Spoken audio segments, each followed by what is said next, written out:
আজকে আসছি নাটোর জেলায় অবস্থিত উত্তরা গণভবন বা দীঘাপতিয়া রাজবাড়ি, যা 18 শতকে নির্মিত। দীঘাপতিয়া মহারাজাদের বাসস্থান। এটা বাংলাদেশের নাটোর শহরে অবস্থিত। নাটোর শহর থেকে প্রায় 2.4 কিলোমিটার দূরে প্রাসাদটি অবস্থিত। বর্তমানে এটি উত্তরা গণভবন বা উত্তরাঞ্চলের গভর্নমেন্ট হাউস নামে পরিচিত। 1972 সনের 9 ফেব্রুয়ারি শেখ মুজিবুর রহমান দীঘাপতিয়া রাজবাড়িকে উত্তরা গণভবনে নামকরণ করেন।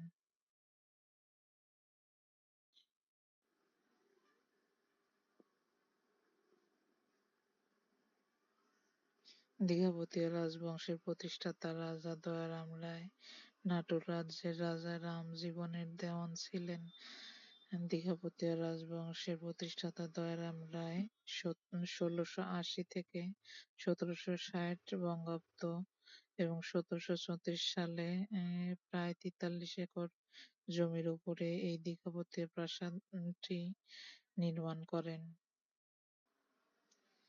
এবং প্রাসাদের কিছু ভবন নির্মাণ করেন। রাজবংশের ষষ্ঠ রাজা প্রমোদনাথ রায়ের আমলে 1897 সালের 10ই জুন নাটোরের ডোমপাড়া মাঠে 3 দিনব্যাপী বঙ্গীয় প্রাদেশিক কংগ্রেসের এক অধিবেশন আয়োজন করেন। বিশ্বকবি রবীন্দ্রনাথ ঠাকুর সহ অনেক বরেণ্য ব্যক্তি এ অধিবেশনে আমন্ত্রিত অতিথি হিসেবে যোগ দেন। তবে শেষ দিন 1897 সালের 12ই জুন প্রায় 18 মিনিট ব্যাপী এক প্রলয়ঙ্করী ভূমিকম্পে প্রাসাদটি ক্ষতিগ্রস্ত হলে রাজা প্রমোদনাথ রায় সম্পূর্ণ প্রাসাদ কমপ্লেক্সটি পুনর্নির্মাণ করেন। রাজা প্রমোদনাথ রায় চারদিকে সীমানা প্রাচীর দিয়ে বেষ্টিত রাজবাড়ির ভিতরে বিশেষ কারুকার্য খচিত মূল ভবন সহ ছোট বড় মোট 12টি ভবন নির্মাণ করেন। তিনি 1897 সাল থেকে 1908 সাল পর্যন্ত 11 বছর সময় ধরে বিদেশি বিশেষজ্ঞ, প্রকৌশলী ও চিত্রকলার দেশি মিস্ত্রিদের সহায়তায় 41.5 একর জমির উপরে এই রাজবাড়িটি পুনর্নির্মাণ করেন। তিনি মোগল ও পাশ্চাত্য রীতির মিশ্রণে কারুকার্যময় এই নান্দনিক ভবনটি এক বিরল রাজভবন হিসেবে গড়ে তোলেন, যা অসম্ভব সুন্দর দেখতে। আপনারা আসলেই দেখতে পাবেন। এর নামকরণ হয়েছিল 1947 সালে। দেশ বিভাগের পর দীঘাপতিয়া রাজা দেশ ত্যাগ করে ভারতে চলে যান। 1950 সালে জমিদারি অধিগ্রহণ ও প্রজাস্বত্ব আইন পাস হওয়ার পরে এই দীঘাপতিয়া রাজপ্রাসাদটি রক্ষণাবেক্ষণে বেশ সমস্যা দেখা দেয়। এই সমস্যার সমাধানে দীঘাপতিয়া মহারাজাদের এই বাসস্থানকে 1967 সালের 24শে জুলাই তৎকালীন পূর্ব পাকিস্তানের গভর্নর মোনায়েম খান গভর্নরের বাসভবন হিসেবে উদ্বোধন করে এবং পরে বাংলাদেশ স্বাধীন হলে 1972 সালের 9 ফেব্রুয়ারিতে তৎকালীন প্রধানমন্ত্রী শেখ মুজিবুর রহমান এক আনুষ্ঠানিকতার মাধ্যমে এর নাম পরিবর্তন করে উত্তরা গণভবন ঘোষণা করেন। তিনি 1972 সালের 9 ফেব্রুয়ারি এই ভবনের মূল প্রাসাদের ভেতর মন্ত্রিসভার বৈঠক আহ্বান করেন। সেই থেকে এই ভবনটি উত্তরা গণভবনের প্রকৃত মর্যাদা লাভ করে। দেখতেই পাচ্ছেন প্রাসাদের মূল ফটকটা এপাশে ওপাশে দুই পাশে একই রকম স্থাপত্য শিল্প দিয়ে বানানো হয়েছে। প্রাসাদের পেছন দিকে রয়েছে ফোয়ারা সহ একটি সুদৃশ্য বাগান।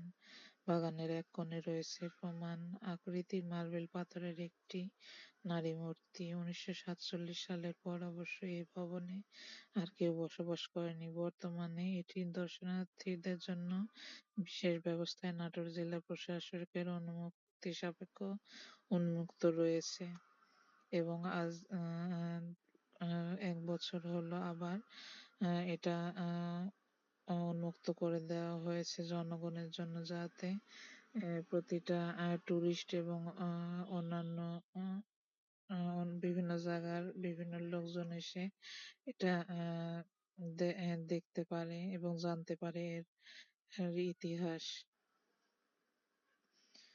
এর স্থাপত্য শিল্প দিঘাপতিয়া রাজবাড়িতে মোট ১২টি ভবন আছে। এগুলোর মধ্যে প্রধান প্রাসাদ ভবন, কুমার প্রাসাদ ভবন,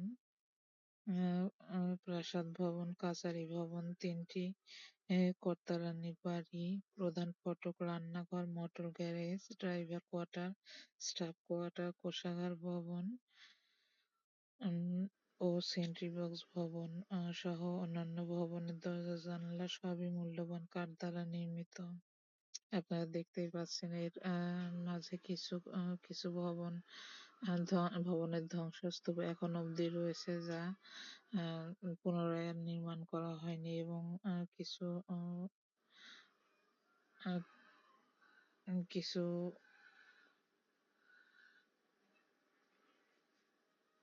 এখানে রাজবাড়ির এলাকায় একটি পরিখা ও উঁচু প্রাচীর দ্বারা বেষ্টিত ছিল। এর পূর্ব পাশে একটি ৪ তলা বিশিষ্ট পিরামিডকৃত প্রবেশদ্বার আছে। এটা দেখতে পাচ্ছেন এখানে তখনকার সময় রানীরা এখানে বসে আলাপ আলোচনা করতো, এবং তা এবং তখনকার সময় বিভিন্ন ধরনের কাজকর্ম, রান্নাঘরের কাজকর্ম, আচার শুকানো, মরিচ শুকানো, বিভিন্ন ধরনের কাজকর্ম করতেন রানী এখানে বসে তাদের সাথীদের নিয়ে, এবং তাদের দাসীদের সঙ্গে এখানে বৈঠক করতেন।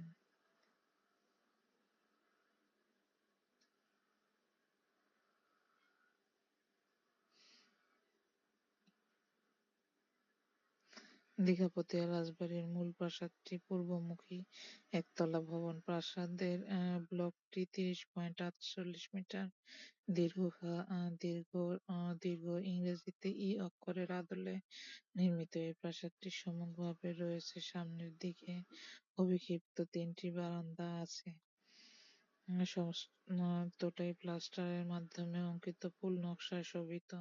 প্রাসাদটি প্রশস্ত ও উঁচু একটি হলঘর আছে, এবং এর শীর্ষে একটি প্রকাণ্ড গম্বুজ আছে। কক্ষটির উচ্চতা প্রায় ৭.৬২ মিটার। এই গম্বুজের নিচে দিয়ে হলঘরে পর্যাপ্ত পরিমাণে আলো বাতাসে আসা যাওয়ার ব্যবস্থা রয়েছে। হলঘরের মাঝখানে রাজার আমলে তৈরি বেশ কিছু আসবাবপত্র রয়েছে। এছাড়া হলরুমে কারুকার্য খচিত একটি বড় সোফা আছে, যা একসঙ্গে ৪ জন লোক বসতে পারে। এই সোফায় বসলে দেয়ালে আটকানো বড় আয়নায় প্রত্যেককে দেখতে পেত। এই ভবনের উঁচু পর্যায়ের কোনো এক সভা হলে এ রুমে হয়। উপরে রয়েছে রঙিন ঝাড়বাতি। হলরুমের পাশে রয়েছে আরেকটি বড় ঘর। পাশের রান্নাঘর থেকে এ ঘরে সরাসরি আসা যায়। এই ভবনের এক পাশে একটি ঘরে রাজসিংহাসন অবস্থিত। তার পাশের ঘরটি হলো রাজার শোবার ঘর। এ ঘরে এখনো রাজার খাটটি আছে। প্রাসাদের এই ব্লকটিতে ৯টি শয়নকক্ষ, একটি অভ্যর্থনা হল, একটি ডাইনিং হল ও একটি সম্মেলন কক্ষ আছে। প্রাসাদের দক্ষিণ ব্লকটিতে এই একই রকম ইংরেজি ই অক্ষরের আদলে নির্মিত। এর সামনে ঝর্ণা সমৃদ্ধ একটি আকর্ষণীয় বাগান আছে। ৪ কোণের ফাঁকা চত্বরে মার্বেলের তৈরি নারী ভাস্কর্য আছে। ব্লকের সামনে একটি প্রশস্ত বারান্দা উন্মুক্ত আছে প্রধান হল রুমে, এবং এর পরে সারি সারি কক্ষ অবস্থিত।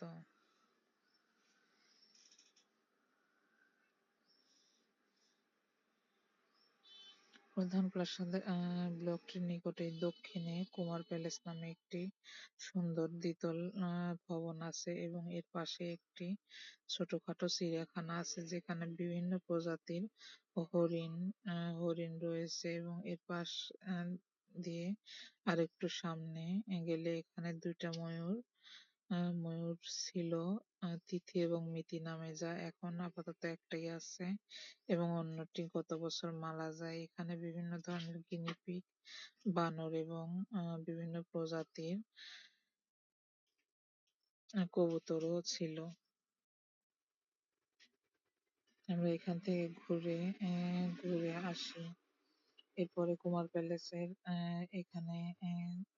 এখানে দেখি এর উপরতলায় 4টি শয়নকক্ষ ও একটি ড্রেসিং রুম আছে, আর নিচে রয়েছে সারি সারি কক্ষ। খানজাঞ্জিখানার ছোট ভবনটিতে কুমার প্যালেসের পেছনে অবস্থিত একতলার ম্যানেজার অফিসটি উত্তর দিকে প্রবেশপথের নিকটে অবস্থিত। প্রধান ব্লকের দক্ষিণে একতলা রানীমহল এবং আরও কিছু ভবন অবস্থিত। এখানে অতিথি ভবন, আস্তাবল, কর্মচারীদের কোয়ার্টার ইত্যাদি সবকিছুই সময়ের সাথে সাথে এবং 1897 সালের ভূমিকম্পে ধ্বংস হয়ে যায়, যার অংশবিশেষ এখনো কিছুটা রয়ে গেছে। এই প্রাসাদের ভিতরে বহু প্রাচীন ও দুর্লভ প্রজাতি গাছের সমাবেশ ও সমারোহ। ঢাকায় জাতীয় স্মৃতিসৌধের শোভাবর্ধনকারী বেশিরভাগ গাছগুলা এখান থেকে নেওয়া। এখানে রোপণকৃত ফুল ব্রাউনিয়া ও ককেসিয়া এখানকারই। এছাড়া বিভিন্ন ধরনের বৃক্ষের মধ্যে আছে রাজাশোক, সুরভি, পারিজাত, হাপা মালি, কর্পূর, হর্তকী, যষ্টিমধু, মাধবী, তারাঝরা, মাইকাস, নীলমণিলতা, হৈমন্তী সহ বিভিন্ন ধরনের দুর্লভ প্রজাতির ফলজ, বনজ এবং ঔষধি বৃক্ষের সমারোহ। উত্তরা গণভবনের সর্বাধিক উল্লেখযোগ্য অংশ ইটালির গার্ডেন বাগানটির আসবাবপত্র রাজা দয়ারাম ইটালি থেকে আনিয়েছিলেন। সিফাতে কালো রঙের মার্বেল পাথরের মূর্তি ছিল এখানে। এটা সবচেয়ে সুন্দর মূর্তি এখানকার উপভোগ্য। ব্রেঞ্চগুলো কলকাতা থেকে আনানো হয়েছিল। পাহাড়ি কন্যা পাথরের মূর্তিটির এখাদ ভেঙে যায় আনার সময়। পরবর্তীতে রাজা এটি সোনা দিয়ে বাধাই করে দিয়েছিলেন। উত্তরা গণভবন চত্বরে গোলপুকুর, পদ্মপুকুর, শ্যামসাগর, কাছারিপুকুর, কালীপুকুর, কেষ্টজির পুকুর নামে 6টি পুকুর ছিল। এটা এখন সব একত্রে একটা বড় দিঘি আকারে রয়েছে। এছাড়া গণভবনের ভিতরে চারপাশে সুপ্রশস্ত পরিখা রয়েছে। প্রতিটা পুকুর পরিখায় শান বাঁধানো একটি ঘাট আছে। দীর্ঘদিন সংস্কার না করায় পুকুরগুলোর মাঝে ভরাট হয়ে গিয়েছে এবং ঘাট ভেঙে টুকরো টুকরো হয়ে গেছে। প্রাচীন এই অবকাঠামোকে ঘিরে অসহ্র আম, জাম, লিচু, কাঁঠাল, মেহগনি, পাম ও চন্দন গাছসহ বিভিন্ন দুর্লভ জাতের গাছ লাগানো আছে। অযত্নে আর অবহেলায় ইতিমধ্যে অনেক গাছ বিলুপ্ত হয়ে গেছে, এখন আবার নতুন করে লাগানো হচ্ছে।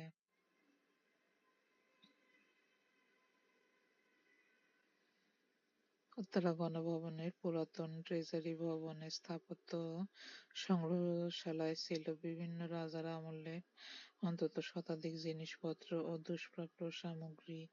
অতীতের সাথে বর্তমানের মেলবন্ধন তৈরি করা হয়েছে এই সংগ্রহশালায়, যার কারণে কিছু জিনিসপত্র আহ, নতুন যোগ করা হয়েছে। সংগ্রহশালার করিডোরে রাজা প্রমোদনাথ প্রমোদনাথ রায়ের ছবি আর রাজবাড়ির সংক্ষিপ্ত বিবরণীও দেওয়া ছিল। মার্বেল পাথরের রাজকীয় বাথটব এবং ডান পাশের কক্ষে রাজার পালঙ্ক, ঘূর্ণিয়মান চেয়ার টেবিল, আরাম চেয়ার আর ড্রেসিং টেবিল স্থাপন করেন যেন তৈরি করা হয়েছে রাজার শয়নকক্ষ। তার শয়নকক্ষের প্রত্যেকটা জিনিসই অ্যাভেলেবল ছিল। বাম পাশের দ্বিতীয় কক্ষে শোভা বাড়াচ্ছে রাজসিংহাসন, রাজার মুকুট আর রাজার গাউন, আর আছে মার্বেল পাথরের থালা, বাটি, কাচের জার, পিতলের গোলাপদানি, জলদানি, চীনামাটির ডিনার সেট। এই কক্ষে লেখক গবেষকরা অনায়াসে লেখার উপাদান পেয়ে যাবেন।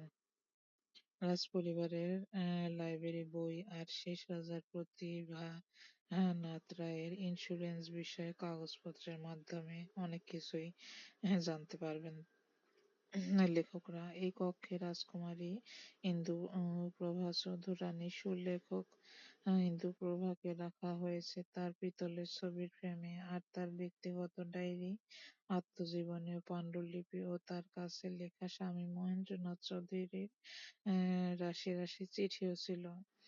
দর্শনার্থীদের জন্য ইন্দুপ্রভার লেখা বঙ্গোপসাগরের কবিতাটি ফ্রেমে বাঁধাই করে দেয়ালে টাঙানো ছিল। ৬৭ লাইনের এই কবিতায় মুগ্ধ কবি বঙ্গোপসাগরের অপরূপ সৌন্দর্য বর্ণনা করেন।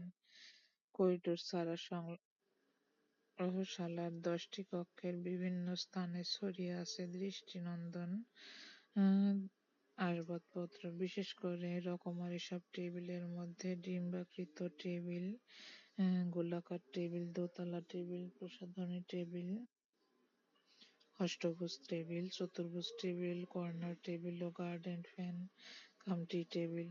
আরো বিভিন্ন রকমের টেবিল ছিল। প্রায় ৩০০ বছর আগে ১৭৩৪ খ্রিস্টাব্দে দয়ারাম রায় উত্তরা গণভবন খ্যাত দিঘাপতিয়া রাজবাড়ির এই গোড়াপত্তন করেন।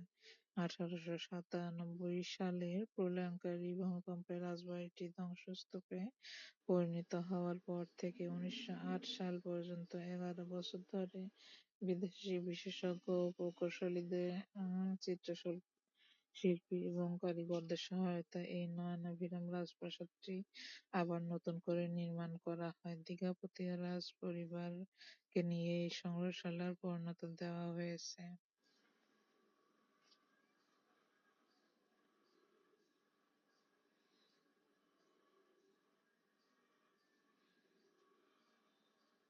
দেখতেই পাচ্ছেন, এটা ছিল রান্নাঘরের পাশে একটি মোটর। এটা সম্ভবত তখনকার আমলে এই মোটর ব্যবহার করে পানি উত্তোলন করা হতো, যার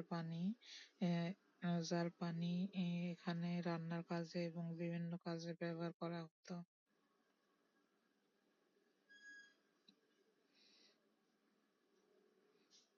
এছাড়াও এখানে বিভিন্ন ধরনের নামফলক মূর্তি, শ্বেতপাথরের মূর্তি, অবক্ষয় মূর্তি, রাজার এবং ২টা কামান ছিল। ইটালি থেকে নিয়ে আসা মার্বেল পাথরের মূর্তি ছিল উত্তরা গণভবনে। এখানে বিশাল হলরুমের একটা ছবি টাঙানো ছিল। দিঘাপতিয়া রাজার মনোগ্রাম সহ ছবি এবং কালো পাথরের মূর্তি। উত্তরা গণভবনের মূল প্রাসাদের ছবি এবং গণভবনের প্রবেশদ্বারের ছবি এবং দিঘাপতিয়া গভর্নরের বাসভবনের নামফলকের ছবি এখানে দেওয়া ছিল।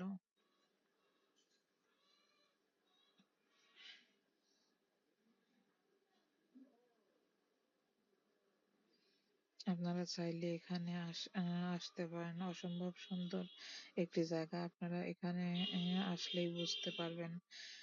আপনারা এখন হয়তো প্রশ্ন করতে পারেন যে আমরা শুধু বলছি কিন্তু দেখালাম না কেন, ভিডিওটা করিনি কেন? কারণ এখানে ভিতরে ভিডিও করাটা নিষেধ ছিল, যার কারণে আমাদের ভেতরে যাবার পরে কোনো ধরনের কোনো ভিডিও কিংবা ফোন ইউজ করা যায়নি।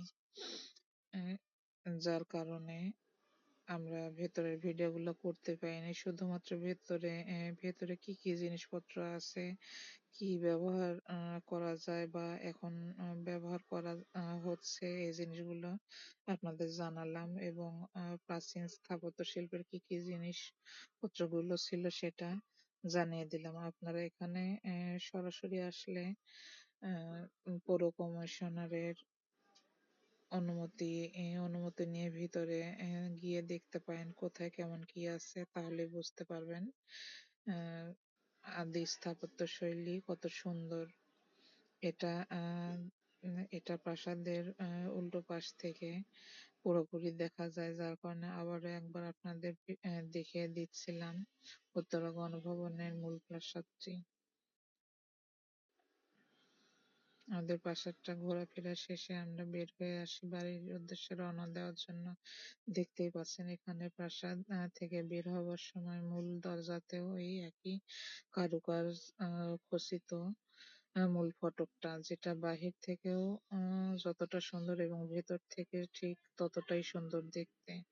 এর চারপাশ যে প্রশস্ত পরিখাটা ছিল, এটাই সেই পরিখা যার মাঝখানে গণভবনটি প্রতিষ্ঠিত করা হয়েছে এবং এর চারপাশেই বিশাল পরিখা। এই ডান পাশ দিয়ে পরিখা গিয়ে পুরো গণভবনটা ঘুরে বাম পাশ দিয়ে এসে শেষ হয় এবং এই গণভবনের মূল রাস্তাটা এই পরিখার মাঝখান দিয়েই। আমরা গণভবনটা ঘোরাফেরা শেষে বের হয়ে আসি। আপনারা চাইলে আসতে পারেন নাটোর গণভবনে।